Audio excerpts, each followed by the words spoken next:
Welcome to the Culture Course Show, where we help you find the top talent and create a company culture where your team can thrive. And this week, you guys, we're going to focus on the first part of that statement, finding the top talent.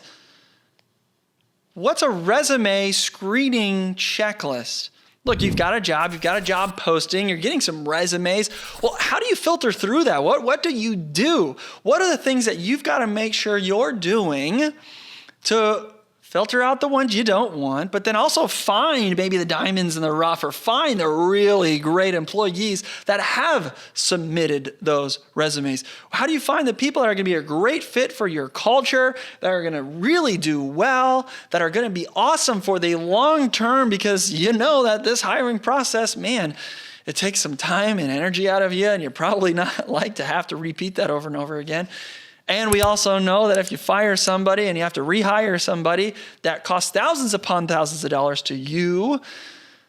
So what is a resume screening checklist process? What is something that you've got to do? Well, I've got one thing that you've got to make sure is at the absolute top of the list. The very, very, very top of the list. And guess what? It'll probably surprise you. It's likely nowhere near, maybe not even on your current checklist for screening resumes. All right. There is a team building and leadership coach. Her name is Teresa Lowe. And Teresa Lowe was on an Amy Porterfield podcast, which is really great. If you don't know who Amy Porterfield is, she has a great podcast called Online Marketing Made Easy. It's awesome. Check it out. But she had Teresa Lowe on, and Teresa Lowe said this in one of her podcasts, and it's unbelievably impactful and powerful. And this is going to help you put that one thing at the top of the resume screening checklist. She says that you need to value character over skills. You value character over skills. You can teach almost anyone how to do a thing, especially if they have character of hardworking or competitive or servant or helpful. You're going to screen for character before you screen for skills. Okay. culturecourse.com/hiring.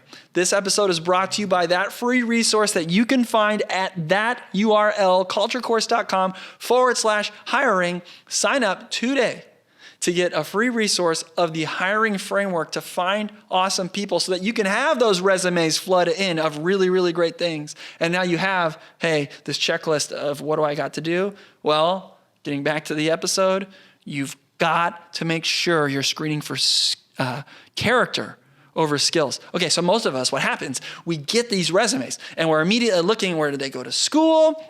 Where did they previously work? What are the skills they're listing that they're good at? Don't do that first. You've got to prioritize character, because you can teach almost anyone to do anything. And look, I understand what that means. If you're bringing on an employee that doesn't necessarily know how to do the job that you're hiring them for, that means you're going to have to train. That means it's a longer tail in getting them to the place that you want them. And it's easier to have instant gratification of hiring somebody that can hit the ground running. But if that person doesn't have good character, you're going to lose money. And your culture is going to be impacted negatively. You've got to put character over skill. Character over skill. So the top of the list of this checklist is, what type of person are they? That's your call to action this week. Add to your resume screening checklist at the very top, what is their character? What is their character? That's the question that has to be answered first. That's the filter. That's the top of the checklist. So